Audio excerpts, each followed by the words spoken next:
Hi, it's Dr. Whitney from My Will Pregnancy, and I have a good patient and friend here, Nicole Grawer, and she is actually a leader of our local chapter, ICAN, International Cesarean Awareness Network, and she's here to answer some of the most commonly questions about cesarean and vaginal birth after cesarean.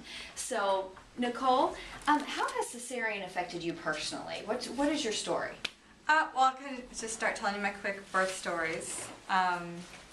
My son was born in 2004. I was planning a all-natural vaginal birth. Midway through the pregnancy, I started bleeding.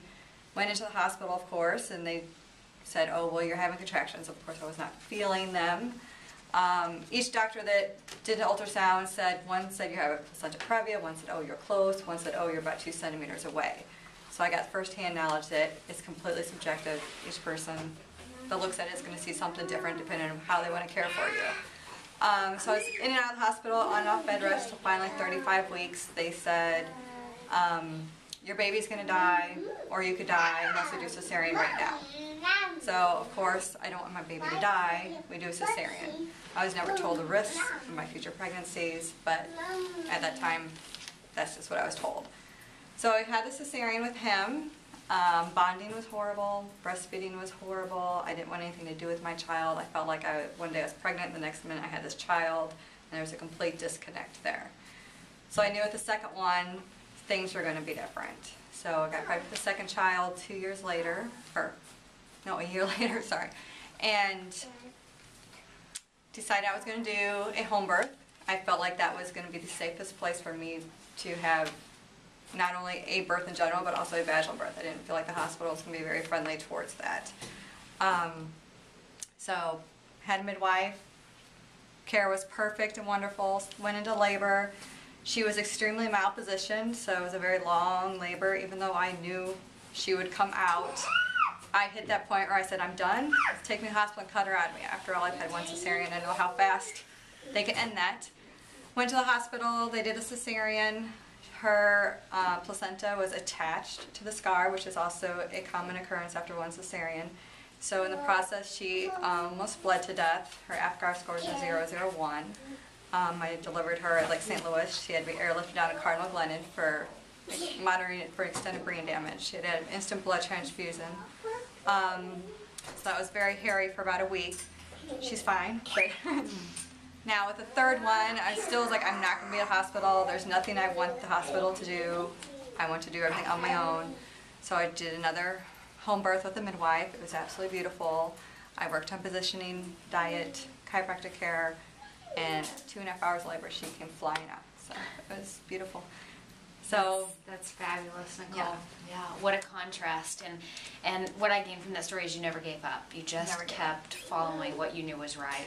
So when you researched cesarean versus vaginal birth after cesarean, instead of going straight to cesarean second and third, what did you find in your research? Well, I found that with each cesarean, obviously it's major abdominal surgery. So you get all the risks that go along with that. So you have adhesion issues, which is where scar tissue densely attaches to the uterus and other organs in your body that can cause severe problems later on in life, not just immediate, but years down the road.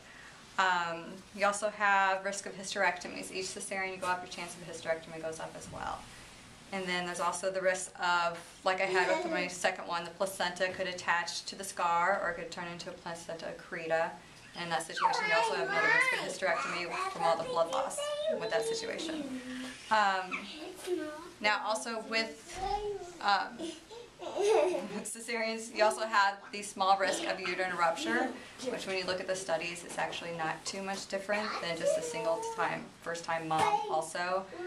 So it is a concern, and people should research it and decide what risks they're willing to deal with. But with each vaginal birth, after one cesarean, your risk of uterine rupture goes down also. Okay, so, okay. Oh. All right, we have a little Maple pet hitter. I have one last question. Any advice for moms researching, they want to do a vaginal birth after cesarean, or first-time moms wanting to avoid cesarean? What should they do? Okay, first interview several providers, different providers. Get different recommendations from different people. Don't be afraid to try a midwife or even consider a home birth. It's very important for women to birth where they feel the most comfortable. If it's in a hospital, great, that's where they should be. Just find a provider that really, truly is on board with what you're going to do. Halfway down the road, you keep interviewing them, even after you've hired them, keep interviewing them. And if they feel like if something's changed, find a new one. Concentrate on your diet. If you're healthy and the baby's healthy, so chances are everything else is going to go wonderful. Work on optimal fetal positioning. If that baby's in the right position, you know this, I mean that baby's just going to come right out. I learned that the hard way. Get chiropractic care the whole pregnancy. It helps with baby positioning, it helps you with being healthy. Any other issues that might be going on inside that you may not know about, you can also kind of help that with chiropractic care. Let's see what else. Awesome. Oh, and also, major thing. I mean, media's out there going to tell you all these horrible birth stories, what happened. Find books that talk about normal birth stories. Find websites out there that talk about birth being normal, and watch that and listen to that. And if you like absorb those, things will be so much different. Nicole is so right, and I'll just finish with ICAN is one of those networks that you could have locally here or in your area, and the web, the World Wide Web, starting with My Well Pregnancy. I'm here to give you those resources, so thank you.